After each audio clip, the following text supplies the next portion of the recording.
I'm here today to talk with you all about the existence and persistence of the Black-white subjective well-being paradox in the United States.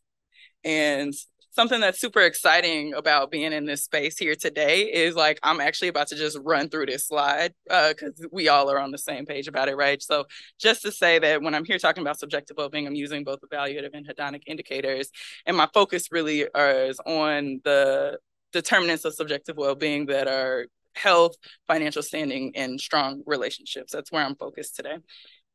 And my motivation for studying the Black-white subjective well-being paradox in the United States really comes from a variety of sources. So first, in my reading of the subjective well-being literature, so I kept seeing an interesting and to me surprising finding, which is that non-Hispanic Black people in the US are consistently reporting better subjective well-being relative to non-Hispanic white people in the US.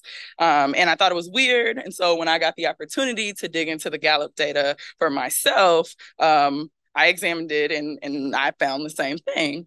And so the idea that Black people are reporting higher levels of subjective well-being than white people felt especially confusing to me, given my own understanding of U.S. history and Black folks' experiences in the nation since its inception. And the leading explanation, like as I was like digging in the literature, really trying to like find explanations for this paradox, the leading explanation that I was seeing, it kind of being explained away as resilience, with no real critical discussion of what that really meant for the objective experience of people who are racialized as Black in the U.S. And so finally, there was no single subjective well-being paper that was focused on clarifying this finding and interpreting it through the socio-political and historical lens that is the U.S. So this paper that I'm going to talk about today really is my attempt to do that. To do that. Okay, so let's talk about the literature. So first, it's clear that people racialized as Black have systematically lower levels of the things that we understand it takes to be well, right? So higher rates of illness and shorter life expectancies.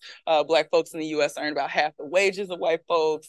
Black folks have smaller social networks and less social support on average, right? But yet we report subjective well-being that is higher than people who are racialized as white in the US, right? So, for example, more optimistic, less stressed, less worried, happier. And then finally, this is actually from some of my own qualitative work that's in progress, but I can share that people who are racialized as Black and who are gendered as women understand that their access to the things that it takes to be well are systematically shaped. And that is to say that they will name racism as the mechanism that is distributing their well-being resources. So again, it's just like, this is weird. This is weird. And then there's the data, right? So I found my further motivation from looking at the Gallup daily data and seeing this paradox for myself. So here there are over 1.2 million respondents that are included in this figure. And over here in red, we see an evaluative outcome, optimism, and a hedonic outcome, stress. And then over here in the blue, we see some determinants of subjective well-being. And all of these bars are showing Black-white differences in mean values. And all of these differences are statistically significant. And so there's really one clear pattern to me that's emerging from this literature. So like, while Black people are reporting, is this the pointer? Yeah. So while Black people are reporting better health status relative to white people in the US, they're substantially more financially insecure. So they're on average lacking more money for food and healthcare resources, and they're reporting less strong and positive relationships. Yet, despite that, we're seeing a 0.79 point optimism advantage and about 7% less stress. So given how racism operates in the US, this over here is not surprising, right? But this is what becomes surprising. So I mentioned US history, and my third source of motivation for studying this paradox is the last 400 years. So as you can see from this figure, there have only been 55 years, or 14% of the US's history, that people racialized as Black have been both considered humans, and had equal protection and access to civil rights under the law. And even that 14%, right, even those 55 years have been marked by mass incarceration. And this is honestly, this next slide I'm about to show is motivated from conversations at dinner last night. So I just want to say a bit more about mass incarceration, just to like further contextualize this 55 years of freedom. Okay, so this figure shows how the US compares to countries that have stable democratic governments and comparable crime rates. And I thought it was very exciting because, as you can see, we've got Luxembourg on here. So this figure really helps us to see that differences in incarceration rates in the US are not explained by differences in like crime or violent crime, right? So a not so fun fact that like isn't shown on this figure though is that 24 states in the US have the highest incarceration rate in the world, like even higher than the United States as a whole. And many of those states are in the US South. And if you all know the history of chattel slavery in the US, right? Like in these southern states, right? So these are the states with the highest shares of Black populations in the US.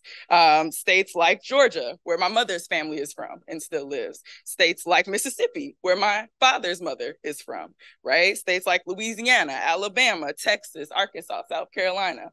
And importantly, while people racialized as Black make up 12% of the US population in general, we make up 33% of the sentenced prison population in the US. So this is just the context and the general backdrop that made me think that these well-being findings were a little bit strange and deserved further study. So I'll end my, motivation just by saying that, my sort of sense of urgency to focus on this paradox really came from the advocacy and exciting progress that is happening in the US to center subjective well-being in US public policy making. We're seeing, calls from the academic community. We're seeing large think tanks and research organizations take it up. In the US, we're seeing major funders focus on well-being. So that's exciting, but we have an unclear understanding of how to interpret these racialized findings in the US. And so it just feels really important to unpack this paradox.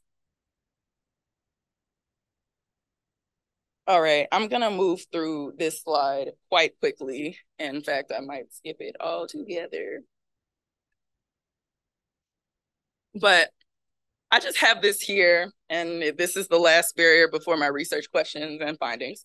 But I just have this here because primarily I'm a public health researcher. Like that is the field in which I'm primarily trained. And as a result, we use these sort of frameworks to understand how these individual outcomes are associated with these, these individual experiences are associated with these larger outcomes. And so this here is the World Health Organization Commission on Social Determinants of Health conceptual framework that reflects the idea that individual well-being is the result of socio-demographic, economic, and political mechanisms that stratify populations and shape the determinants of well-being, reflective of one's place within social hierarchies. So basically, this is what I'm talking about here. All right. So I had 3 research questions. How does evaluative and hedonic subjective well-being differ for Black and white people in the United States? Is objective experience important in determining subjective well-being among Black compared to white people? And do racial differences in subjective well-being vary among women and men? So all of these research questions for me were put out in order to better clarify this paradox that we're seeing. So just a little quick preview, a sneak peek of the results. So I'm finding that the paradox manifests with and without socio-demographic controls. It persists despite a shared objective experience, and it exists within racialized and gendered subgroups. So let's talk about methods, and then we can talk a bit more about the results. So I use Gallup Healthways Wellbeing Index from the Gallup Daily United States poll in this study. And my main outcome variables are life satisfaction, optimism, stress, and happiness. And if you can see the small text, it shows the three equations that I use. So SWB represents each of the four subjective well-being indicators described for individual I and state J in year T. And so to answer my first question, I just use basic unadjusted and adjusted models. Unadjusted only includes fixed effects. Adjusted is fixed effects and individual socio-demographic controls. Sorry, I'm actually also trying to talk more slowly. I know that I talk very quickly, so that's something I'm working on. To answer my second question, which my second goal, if we remember, was to evaluate whether racial differences in subjective well-being are consistent for people with different determinants of subjective well-being. And so this is where I included an interaction term to test for racial differences in the pathways between the determinants of subjective well-being and subjective well-being. And the interaction terms were tested one by one after controlling for health status, financial standing, and social support. And in each estimation here, Black people were compared against white people with the determinant of well-being experience. So if that doesn't make sense, hopefully it will as I go through the later results. And then for my third question, I explore race and gender heterogeneity simultaneously, basically by doing these three things again in gender split samples. Okay, so these are the key variables that were included in the study and how they were asked.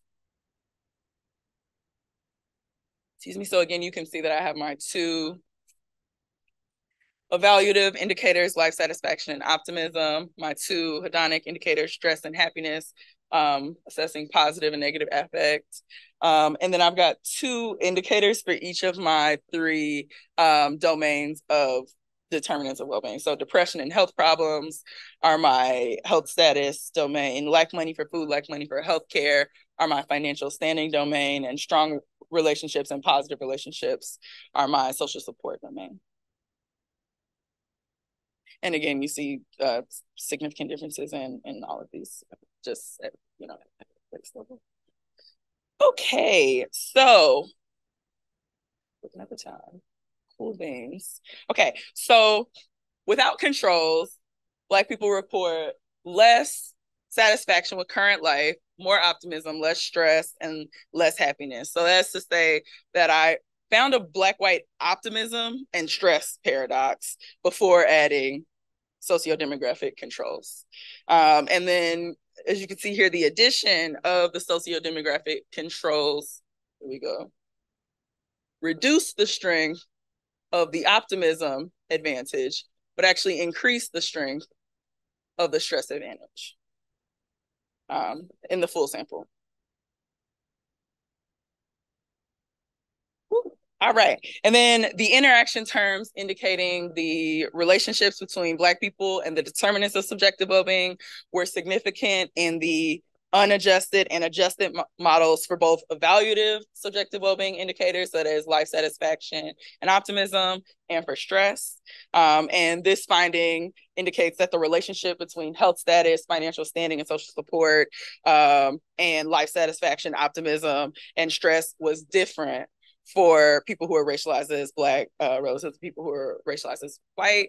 So for example, these results suggest that relative to white people who have been told by a physician or nurse that they have depression, Black people who have been told that they have depression are significantly more satisfied with their lives, more optimistic about their futures, and less stressed. Okay, so this figure begins to answer my third research question about the gendered nature of this racialized paradox. So consistent with the full sample, accounting for individual socio-demographic controls intensified the stress paradox for Black women and men. And when it came, and when it came to optimism, we see that Black men's optimism advantage. So where are we at? We see that Black men's optimism advantage was emphasized, whereas for Black women, with the addition of the socio-demographic controls, their optimism advantage was decreased. And this, I had to split my table 5 across 2 slides because it's very chunky. But together it displays the moderation effects between race and the determinants of subjective well-being for women and men. And the interaction terms are indicating that the relationships between Black women and men and the determinants of subjective well-being were strongly and consistently significant in the unadjusted and adjusted models for optimism in particular. Okay, I've made it. So what does all this mean? I think first and foremost, I think my findings are suggesting that high subjective well-being is maybe not clearly a positive indicator for people who are racialized as Black in the US. Rather, the subjective evaluations might be revealing something else that might be going on. And so I argue alongside a chorus of other people that maybe we might call it resilience, but that resilience is systematic and it's the result of a history of oppression, prejudice, and discrimination, and that it might actually, what's underlying resilience might actually be active coping. And specifically, people talk about John Henryism hypothesis and the strong Black woman or superwoman schema as examples of high effort active coping that is actually deleterious to health, and it serves as a risk to your health rather than necessarily a consistent supporting resource. And I have a whole story about the John Henryism hypothesis, but unfortunately, I do not have time to tell it. And so my future directions of this work is in exploring the role of agency and active coping in shaping paradoxical subjective well-being for people racialized as Black in the US through ethnographic and interview work that I'll be doing. And so just want to close out by saying that I found that the Black-white optimism and stress paradoxes existed in both indicators before socio-demographic controls, and that the addition of the socio-demographic controls reduced the strength of the optimism advantage, but actually emphasized the strength of the stress advantage. These were racialized patterns in the relationships between the determinants of subjective well-being and these outcomes of subjective well-being indicators, specifically life satisfaction, optimism, and stress, which directs our attention to our limited understanding of how race and racism is associated with subjective well-being in the US. And I also saw that these results were gendered. And my final key contribution, I would say here, is that I situate these findings in their interpretation in the socio-political and historical context in the United States. So that's all I have. Thank y'all so much for listening. Yeah. Oh, wow. Hi. Okay. I'm not good at the stack approach, but I'm going to try. We're doing the collection. Okay. I'm going to do my best. Spicy. Okay. So, Tiffany, thank you for your presentation. I would like to say that I was actually making an interview to Carol Graham in my humble YouTube channel on the economics of happiness. And she was telling me that actually this paradox can maybe better be explained not by looking at the Black side, but in the white side. So she was telling me that together with his office colleague, that was Angus and Deaton, they were finding more or less the same results using different strategies. And they were finding that the white working class without the studies they were dying, their mortality rates were increasing a lot. So not only maybe it's a gender component, but also it's a social background component from the white part that can really explain that. So these are people that they used to believe in the American dream, you know, they used to have studies, but they never have any kind of discrimination. And now all of a sudden, where there are no industries, when they see there are all the pressures of the globalization, they feel that they're left alone. And these are the people that vote for Trump. These are somehow also the same people that in the UK vote for Brexit and so on and so forth. So she was telling me that maybe this is one of the reasons that can explain this paradox, because in the case of the Hispano community and the Afro-American community, they have step-by-step increase their levels of subjective well-being thanks to the coping mechanisms, and I hope that step-by-step the things are getting better. So yeah, this was my comment. Okay, my question is related to the one that has just been done. I've been studying the US General Social Survey, which provides long time series beginning in the half 70s. And at that time, the happiness of Black people was much, much lower than the one of white people. The gap was really very big. And then this gap has been closing over time, over these 50 years. Don't you think that this simply explains the greater optimism of Black people? Their situation has been improving over time. And this is also related to what Roger said.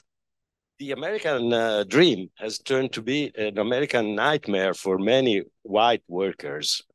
So that's all. Just foreshadowing some of your qualitative work. So in my research with people in financial hardship, they often put very little emphasis on happiness. And we know that there's a very strong correlation between happiness and life satisfaction. They put more emphasis on things like pleasure and purpose. Purpose, not pleasure.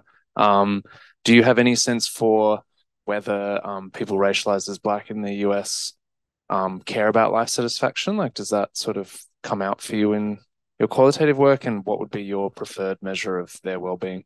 Hello, thank you. It was very interesting. It came to my mind, we attended a conference, the LIS conference last week, and there was this paper that won a prize, and they proxied institutional racism by the proportions of slaves in each state. So I thought maybe this could be interesting to look at as well in your analysis. And also I was wondering, so you see that even if they experience the same objective experiences, the gap, the paradox stays the same. But I was thinking maybe if you could apply it to panel data and see it include individual fixed effects, maybe that would help as you would get rid of the individual's heterogeneity. So thank you for your presentation. I have just two questions. The first one is, according to the number of people in prison, don't you think that finally the way to calculate the rate of unemployment is quite biased? First. And also, do you think that behind the Black-white subjective well-being paradox, we don't have a possible explanation which could be based on recognition? Because Black people maybe are looking for another type of recognition, because if there is a misrecognition coming from the society, they are looking for some other possible recognition, for example, in the family and so on. So it's a kind of possible compensation. Sure. All right. So first of all, thank you all so much for your interest, just by the show of immediate hands. It was very exciting. Yes, I'm very familiar with Carol's work. Yeah, I focus on Black people in the US. And so I'm more interested in what's going on for Black folks. Like, that's really, you know what I mean? Like, I completely hear what you're saying, and related to the point that you're making up here. I think that is worthy of exploration, but that is not my body of work. I don't think, however, that the paradox can be explained simply by white folks well-being decreasing. I think that based on my qualitative work, it's clear that there's something else going on here. To your point of the GSS, it's actually hilarious because in this paper, initial drafts, I had a super chunky section critiquing sociological literature that tends to use GSS just because the measures in GSS are just like not as great. So it's just like hard to really say something. That being said, it's great that there's such a long time period. As you pointed out, however, though, that gap that they did find, oh, I'm too loud, sorry about that. As you pointed out, that gap that non-paradoxical finding that used to be found is now like those gaps are decreasing. So it seems clear that even in the GSS, dynamics are shifting over time. So I think that's a squishy place to be, just like I said, because the GSS is a interesting data set in my opinion. I'm gonna hold off on your question, Mark, and go here in the back to this question about data related to this point about GSS. So there's just not really great subjective well-being, like large N data in the US. Depending on the sort of questions you want to ask, right? So I think that's really where it's kind of at. To your point about structural racism or proxying structural racism, that's a next project. So at this point, it's like establishing a paradox at the individual level. And then next, it's like, okay, to what extent is this paradox like persisting or even existing in like when we're considering a structural racism as a variable? Okay. So you asked about my preferred measure of life satisfaction or of subjective well-being. I don't have an answer. Oh, of well-being, sorry. Okay, so okay, that's all like wow. Okay, so I don't have an answer to that in particular, but I think that what is clear to me from my qualitative work is that the outcome doesn't matter. It's the process that matters, which is exactly what I mean when I say it seems clear to me that there's something else going on. Like, it seems like there very clearly is something to this like process of like working to be well. And like what you do, whether it's going out of your way to, you know, advocate for yourself for higher wages, or going out of your way to be in support with your neighbor and like help them, or whatever it might look like, just these sort of individual ways of supporting one's well-being. And then, like I said, my further work, I hope to look at more collective organizing ways of like supporting the unequal distribution of the determinants of well-being. So it seems much more process-based rather than outcome-based.